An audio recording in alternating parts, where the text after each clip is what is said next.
मुंबई का कोई भी सफर यकीनन मुंबई के दरवाजे से यानी गेटवे ऑफ इंडिया से ही शुरू होगा। जॉर्ज विटेट का डिजाइन करदा ये वसी दरवाजा सबकी तवज्जो का मरकज है। बहरे अरब के खूबसूरत नजारों से मालामाल इसी दरवाजे के करीब से जजीरे एलिफेंटा और दीगर साहिलों तक जाने के लिए मोटर बोट और फेरीज चलती हैं। आइए, अब वक्त है एक दिलचस्प तजुर्बे का। ये वक्त है मोटर बोट से समंदर का सफर तय करके एलिफेंटा गुफाओं तक जाने का। 1 घंटे की समंदरी मुसाफत पर मबनी यह सफर बेहद दिलचस्प है। जैसे ही फेरी साहिल को छोड़कर समंदर के अंदर आगे की तरफ बढ़ती है, बहरे अरब की सर्द हवाएं मुसाफिरों को अपनी गोद में ले लेती हैं। छत से लाइट हाउस का नजारा भी किया जा सकता है। इसके बाद अंकलेश्वर आता है। 1 घंटे के समंदरी सफर के बाद हम उस किनारे पर पहुंचते हैं जहां से एलिफेंटा गुफाएं करीब हैं।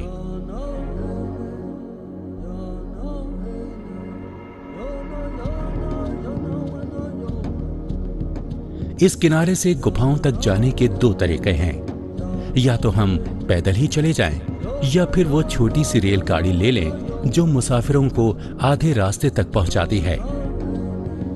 गुफा तक ले जाने के लिए सीढ़ियां बनी हैं, जिनके दोनों तरफ खूबसूरत दुकानें हैं।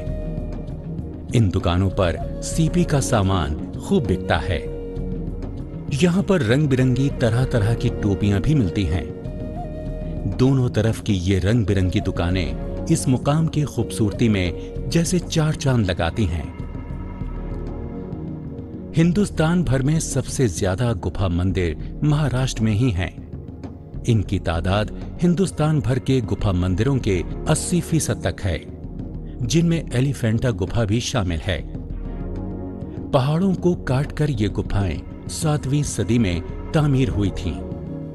इनके कई नाम थे, जैसे घारापुरी किलों का शहर, मगर मंदिरों को एलिफेंटा नाम पुर्तगालियों ने दिया था। इन गुफाओं के नीम रोशन रास्तों से गुजरते हुए ये एहसास होता है कि हमारे अजदाद किस कदर तख्लीकी सलाहियतों के हामिल थे।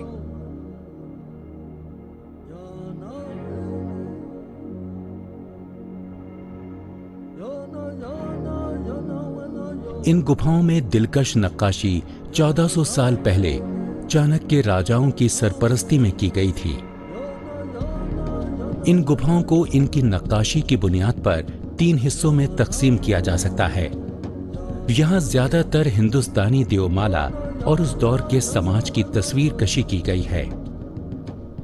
इन गुफाओं की फनकारी को देखकर देखने वाला हैरत में पड़ जाता है। ऐसी महसूर कुन है यहाँ की संग तराशी। एक दिलचस्प बात यह है कि यहाँ किसी हाथी का कोई मुजस्समा नहीं, जिसकी मुनासबत से इस मकाम का नाम पड़ा होगा। इन ख्यालात में डूबे हम सूरज डूबने से पहले मुंबई वापस आ गए।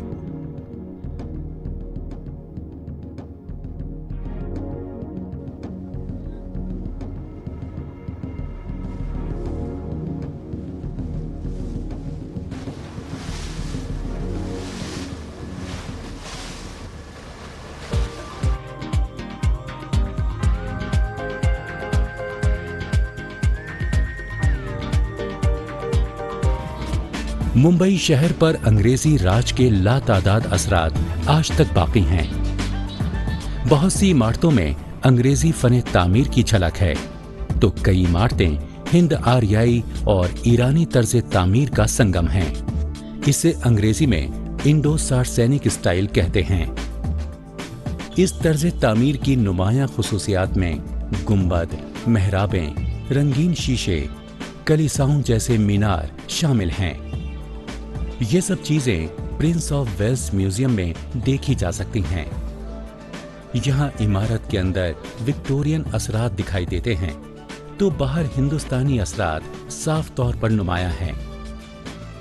किंग जॉर्ज पंजुम की हिंदुस्तान आमद के मौके पर बनने वाली दूसरी सबसे अहम इमारत प्रिंस ऑफ वेल्स म्यूजियम है। इस म्यूजियम में बेशकीमती सामान का खजाना महफूज है। इनमें नायाब पेंटिंग्स, मुजस्समे और कीमती फनी नमूने शामिल हैं। इस म्यूजियम को जॉर्ज विटेट ने डिजाइन किया था। म्यूजियम की तामीरी खुसूसियात और बाहर की दीदा ज़ेबी जॉर्ज विटेट की कुव्वत तख़य्युल और तख्लीकी सलाहियत के मज़हर हैं। इस म्यूजियम को इंडो सार्सेनिक स्टाइल में तामीर किया गया है, जो मशरिक और मगरिब का संगम है। इसकी तामीर में मकामी पीले और नीले रंग के पत्थर इस्तेमाल किए गए हैं।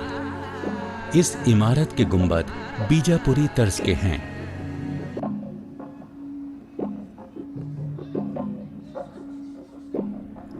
समंदर के बीच में वाक़ई ये दरगाह सिर्फ मुसलमान ही नहीं बल्कि तमाम मज़ाहिब के लिए अक़ीदत का मरकज़ है। सदक़े दिल से की गई दुआ करने वाले यहाँ अपने मन की मुरादें पाते हैं। बहरे अरब के दिल में वाक़ई ये दरगाह सूफी बुजुर्ग हाजी अली का मज़ार है। महालक्ष्मी के इलाके में 500 गज का रास्ता समंदर से होकर गुजरता है, जिसके इख्तिताम पर सफेद दरगाह की इमारत है। साहिल समंदर पर यह इमारत मुंबई की पहचान है।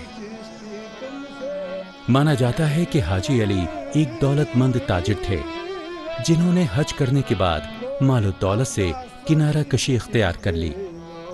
उनके विसाल के बाद उनकी मैयत समंदर में डाल दी गई, जो समंदर की लहरों पर वापस साहिल की तरफ आकर इस मकाम पर रुक गई और फिर इसी मकाम पर उनके मुरीदों ने ये दरगाह तामीर की। हर मजहब व मिल्लत के लोग इस दरगाह पर आकर मजार की चादर पोशी करते हैं। एक मुकर्ररा वक्त पर जब समंदर की लहरें हल्की होती हैं, दरगाह की तरफ जाने वाला रास्ता समंदर के पानी से बाहर आ जाता है। काला घोड़ा फेस्टिवल। ये फेस्टिवल बिलाशुबा मुंबई में एक खास अहमियत का हामिल है। महाराष्ट्र के फरोग़े सियाहत कारपोरेशन की तरफ से हर बरस ये फेस्टिवल बड़ी तादाद में महाराष्ट्र के अलग अलग फन के बासलाहियत लोगों को एक जगह जमा होने का मौका फराहम करने की गरज से मुनक़िद किया जाता है। इसमें मौसीक़ार भी आते हैं और दस्तकार भी शरीक होते हैं। काला घोड़ा इलाका एक तहसीबी विरासत है। फेस्टिवल के दौरान यहाँ पूरे महाराष्ट्र के दस्तकार और फनकार जमा हो जाते हैं।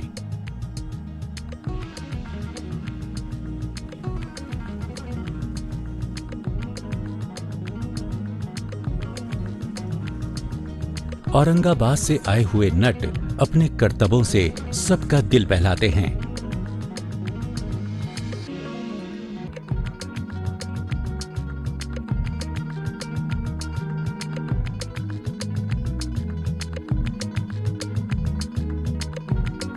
पीठानी साड़ियों की दुकानें मुंबई वालों में बहुत मकबूल हैं। यहाँ इन साड़ियों को तैयार होते हुए भी देखा जा सकता है। यहाँ आने वाली ख़वातीन के लिए ये एक दिलचस्प नज़ारा है। चाक पर कुम्हार के फनकाराना हाथों का कमाल देखकर लोग हैरत ज़दा रह जाते हैं, जो मिट्टी से हर तरह की छोटी बड़ी चीजें तैयार करता नजर आता है। मेहंदी के दिलकश डिजाइनों का लुत्फ भी यहाँ लिया जा सकता है। काला घोड़ा सचमुच एक मेले की तरह है, जहाँ महाराष्ट्र के बाकमाल फन और तहजीब को देखने का मौका मिलता है।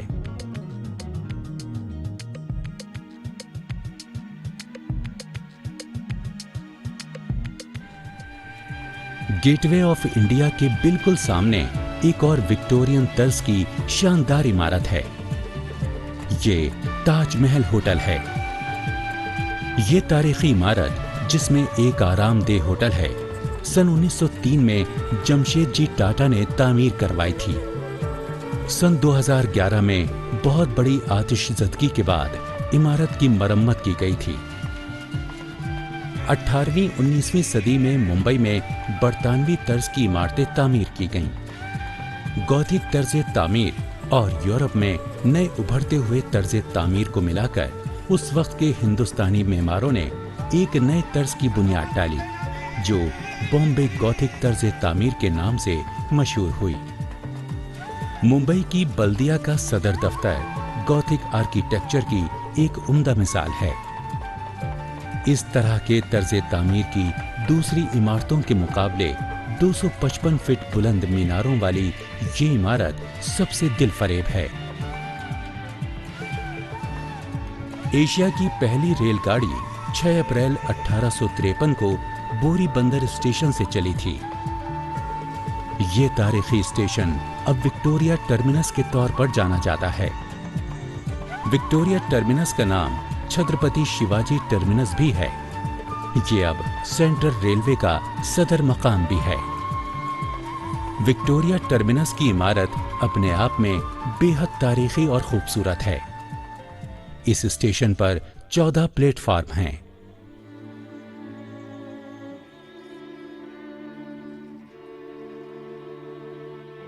यहां से थोड़ी ही दूर मुंबई यूनिवर्सिटी है। ये वो जगह है जहां दाखिला हासिल करना हर लायक तालिबे इल्म की ख्वाहिश होती है। मुद्दतों बीत जाने के बाद आज भी ये इमारत मलिका विक्टोरिया के दौर के फन तामीर और वकार की हामिल है। ये महसूस होता है जैसे यहाँ के बुलंद मीनार आपस में दौरे रफ्ता की यादें साझा कर रहे हों।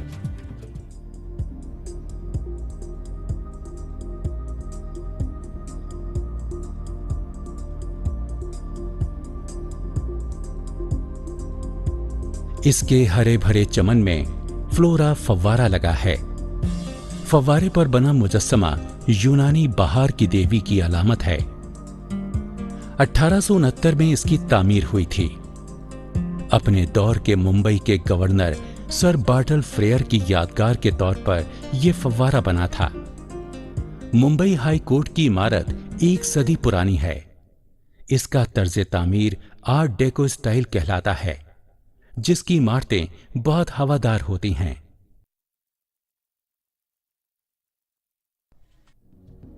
मुंबई के बाद औरंगाबाद में भी फन तामीर के दिलकश नमूने मिलते हैं। औरंगाबाद शहर की तामीरात रिवायत और अनोखेपन का संगम है। यहाँ की इमारतों से इनमें रहने वालों के रंगीन तर्ज जिंदगी और यहाँ की कदीम तारीख का अंदाजा होता है।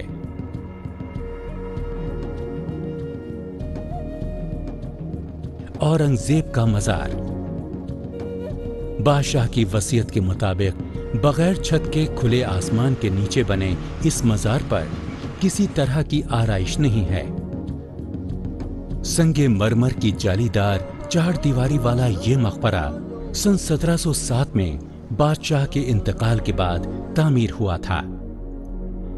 औरंगजेब की ख्वाहिश थी कि उसे अपने पीरो मुर्शिद के पास दफन किया जाए। इसीलिए इस मजार की तामीर सैयद ज़ैनुद्दीन शिराजी के मजार के अहाते में की गई। यहाँ 500 साल पुराने शुतुरमुर्ग के अंडे लटके हुए हैं, जो मजार पर नजर किए गए थे। ये दौलताबाद है, जो कभी हिंदुस्तान का आरजी दारुल हुकूमत रह चुका है। दक्कन के मैदानों से 600 फीट ऊपर गहरी खंदक से घिरा ये किला मोहम्मद बिन तुगलक ने 12वीं सदी के दरमियान तामीर करवाया था। दिल्ली के इस सुल्तान ने अपनी राजधानी यहाँ मुंतकिल की थी, क्योंकि वो इस मकाम को दौलतमंदी की निशानी समझता था। इसीलिए इसका नाम उसने दौलताबाद रखा था। ये अजीमुशान किला एक मखरूती पहाड़ की चोटी पर वाक़ है। ऊंची ऊंची फसीलें अंदर के मनाजिर को पोशीदा रखती हैं। दरवाजे इतने मजबूत बनाए गए हैं कि दुश्मन फौज के हाथी भी इन्हें तोड़ ना सके। दौलताबाद का किला बिलाशुबा अहद वस्ता के बाकी किलों के मुकाबले अब भी उसी तरह महफूज है। किले के अंदरूनी सहन में दाखिल होते ही वक्त की सितम ज़रीफी से खस्ता हाल कदीम मीनारों के खंडरात नजर आते हैं। किले के सुतूनों और दीवारों पर लाजवाब संगतराशी की गई है। मुगल आर्ट के नक्श निगार की आराइश हर तरफ दिखाई देती है। किले में एक बुलंदो बाला मीनार है जिसे बादशाह की फतेहयाबी की निशानी के तौर पर तामीर किया गया था। और क्यों न किया जाता, क्योंकि कहा जाता है कि जहानत के साथ की गई इस किले की तामीर की वजह से ही दौलताबाद के इस शानदार किले पर कभी कोई फतेह हासिल नहीं कर पाया। दर हकीकत इस किले की तामीर 8 खुसूसियात को जहन में रखकर की गई थी। एक तो ये ऊंचे पहाड़ पर है, फिर इसकी फसीलें 7 फीट ऊंची हैं। एक गहरी खंदक इसे चारों तरफ से घेरे है और इन सब इंतजामात के बाद 360 बड़ी बड़ी तोपें इसकी हिफाजत के लिए नस्ब की गई थीं। हालांकि वो तोपें और फसीलें आज मौजूद नहीं, लेकिन एक दिलचस्प चीज अभी बाकी है।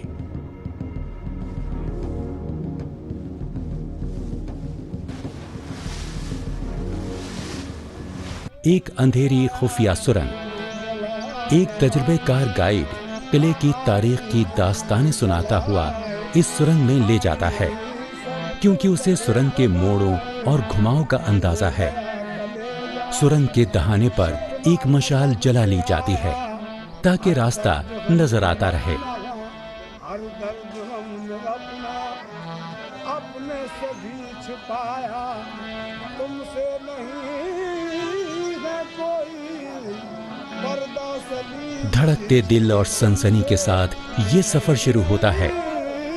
जल्द ही सुरंग का दूसरा सिरा आ जाता है और फिर रोशनी नजर आने लगती है। यकीनन कोई दुश्मन इस रास्ते का सुराग नहीं पा सकता।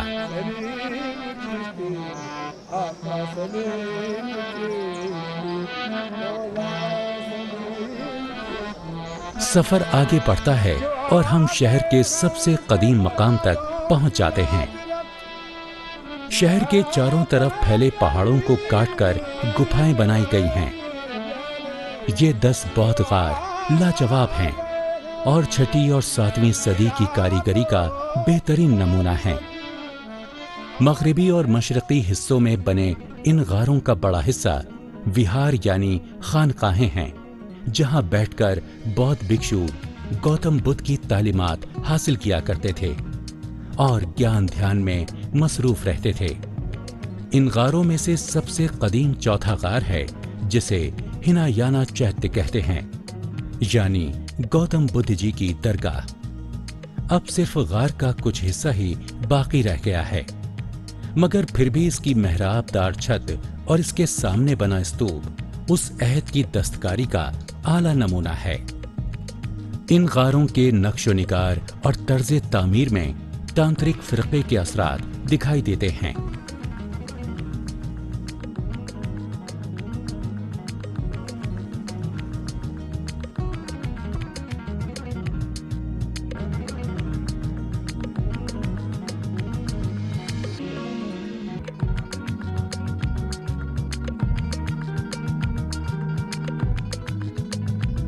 गौतम बुद्ध के साथ साथ गैर मामूली बालों वाली औरतों, देवियों, मौसीकारों और रक्कासाओं के मुजस्समे भी हैं और खूबसूरत संगतराशी वाले सुतून भी, जिन पर जातक कहानियों के मंजर दिखाए गए हैं, जिनको देखकर उस दौर के कारीगरों की महारत और तजुर्बेकारी का अंदाजा होता है। ये गार पहाड़ों के दामन में कदीम तर्ज तामीर का हैरत अंगेज नमूना है।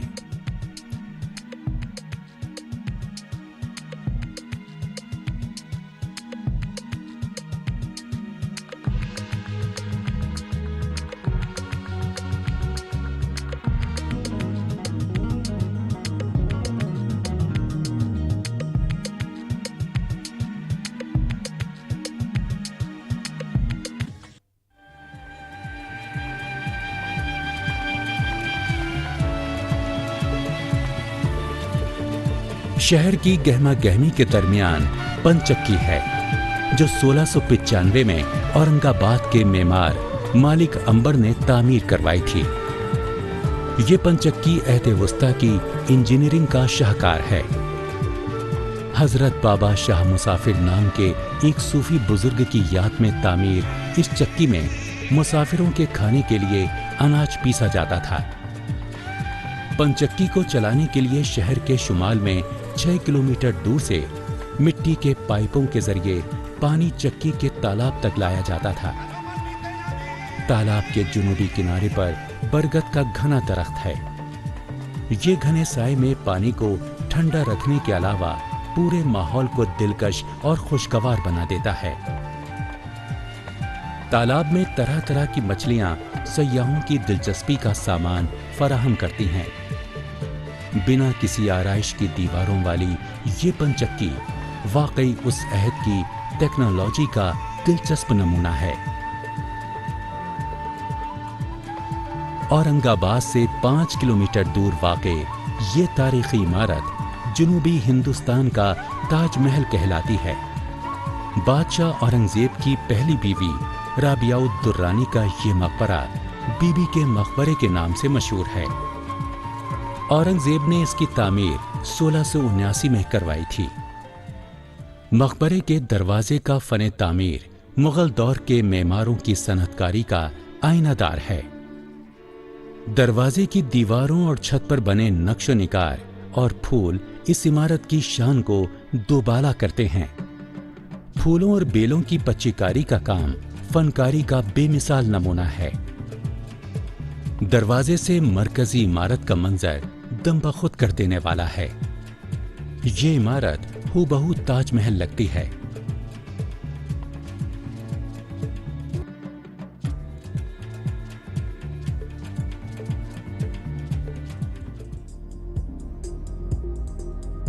घास और लंबी पानी की हौजों के साथ पुख्ता लंबा रास्ता आलीशान मरकजी इमारत की तरफ ले जाता है।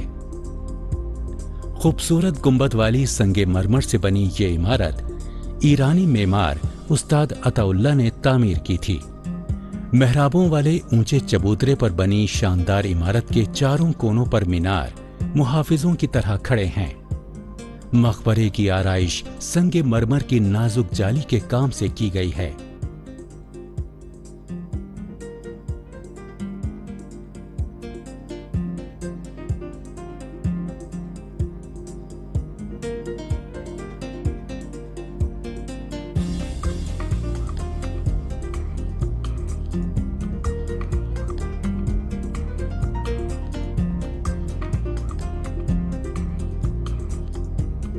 गुंबद के नीचे बीबी की कब्र है, जो इस मकबरे की शान और शौकत में मजीद इजाफा करती है।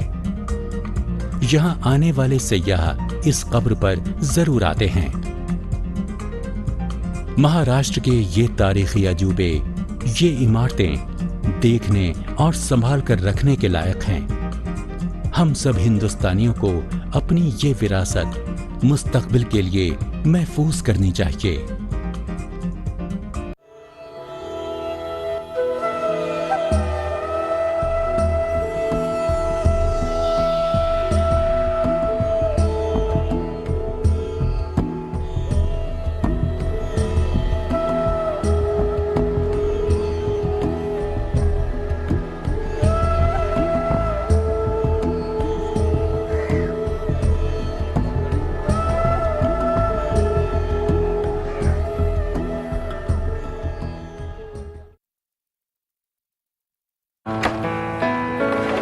पापा ये सब? हाँ, जो चीजें बरसों से बेमस